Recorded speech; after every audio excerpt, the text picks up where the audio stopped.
NDA सरकारच्या तिसऱ्या कार्यकाळातील पहिला अर्थसंकल्प केंद्रीय अर्थमंत्री निर्मला सीतारमण यांनी सादर केला। या अर्थसंकल्पामध्ये युवा, महिला आणि शेतकरी यांच्यावर लक्ष देण्याचा प्रयत्न केलाय।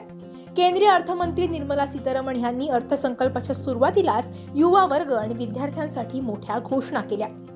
अर्थसंकल्पाचा भर रोजगार, एमएसएमई, कौशल्य आणि मध्यम वर्गावर असेल असं त्या म्हणाल्या।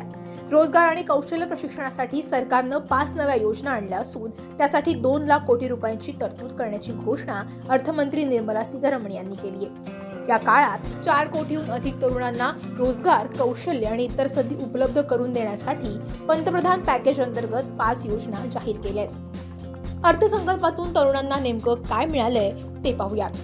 20 लाख युवकांना 5 वर्षात विविध क्षेत्रात कौशल्य प्रशिक्षण देण्यात येणार आहे।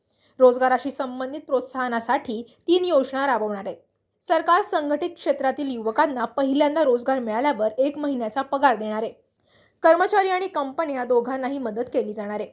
नोकरीच्या पहिल्या 4 वर्षात ईपीएफओ मध्ये सरकार काही अनुदान देणार आहे। सरकार दर महिने 3000 रुपयांपर्यंत कंपन्यांना मदत करेल।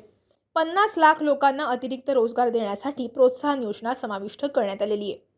एका महिन्याच्या पगाराचे थेट लाभ हस्तांतरण 15,000 रुपयांपर्यंत 3 हप्त्यांमध्ये प्रदान करण्यात येणार आहे। ह्या फायद्यासाठी पात्रता मर्यादा 1 लाख रुपये प्रति महिना पगार असेल आणि 2 लाखाहून अधिक तरुणांना याचा लाभ अपेक्षित आहे। त्यामुळे या अर्थसंकल्पातून 4 कोटीहून अधिक तरुणांना लाभ होईल अशी अपेक्षा व्यक्त केली जाते।